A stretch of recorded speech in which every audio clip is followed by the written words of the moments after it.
Welcome to our second lecture in Pauline Chronology. In this lecture, we're going to go through Paul's letters to reconstruct his account of his visits to Jerusalem. Now, as we mentioned before, Paul's letters don't really include a lot of biographical information, little snippets here and there. One of the few exceptions is Galatians, where the first two chapters consist primarily of extended biographical reflection. In this lecture, we are going to work through those two chapters to construct a timeline of Paul's Jerusalem visits. I should note that you can find all of the relevant scripture passages for this lecture printed from the NASB on the accompanying handout. Now, on to the texts. In Galatians 1:15-17, Paul says this, "But when he who had set me apart, even from my mother's womb, and called me through his grace, was pleased to reveal his Son in me, that I might preach him among the Gentiles, I did not immediately consult with flesh and blood, nor did I go up to Jerusalem to those who were apostles before me, but I went away to Arabia, and returned once more to Damascus." This passage thus describes Paul's initial encounter with Christ and its initial aftermath. Interestingly, he talks about Christ being revealed in him rather than to him, as some translations suggest. It is also worth noting that, although this description is perhaps not incompatible with the corresponding description in Acts, it is described very differently. There's no bright light or mention of horses or anything of that nature. At any rate, this initial encounter with Christ provides a helpful starting point for our timeline. Paul then says that immediately afterwards he went into Arabia before returning to Damascus, which we can put on our timeline like this. Now, this language of returning to Damascus suggests to many scholars that Paul actually lived in Damascus, and not in Jerusalem, as Acts seems to suggest. If that is correct, then Luke's scenario in which Paul goes to Damascus only after securing permission from the high priest to round up Christians there would likely be a Lucan literary device intended to get Paul to Damascus, since, as everyone would have known, Damascus was where Paul encounters the risen Christ. In other words, Paul's plot to round up Christians would be similar to the historically problematical census that Luke uses in his Gospel to get Mary and Joseph from Nazareth to Bethlehem for Jesus' birth.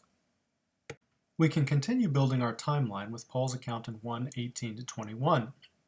"Then 3 years later I went up to Jerusalem to become acquainted with Cephas, and stayed with him 15 days. But I did not see any other of the apostles except James, the Lord's brother. Now in what I am writing to you I assure you before God that I am not lying. Then I went into the regions of Syria and Cilicia."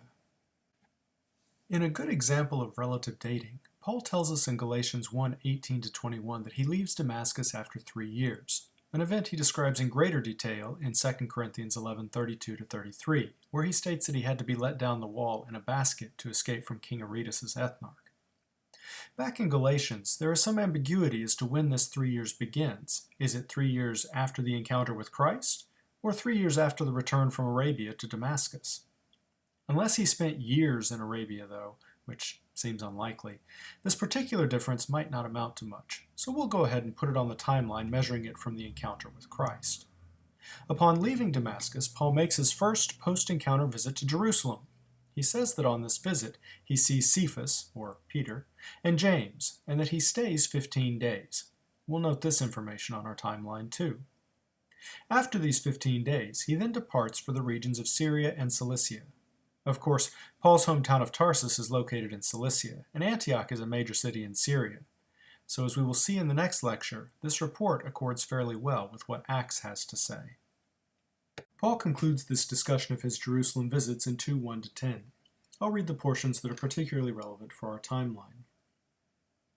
"Then after an interval of 14 years, I went up again to Jerusalem with Barnabas, taking Titus along also.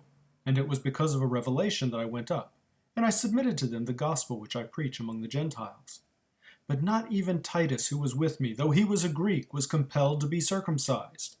James and Cephas and John gave to me and Barnabas the right hand of fellowship, that we might go to the Gentiles, and they to the circumcised.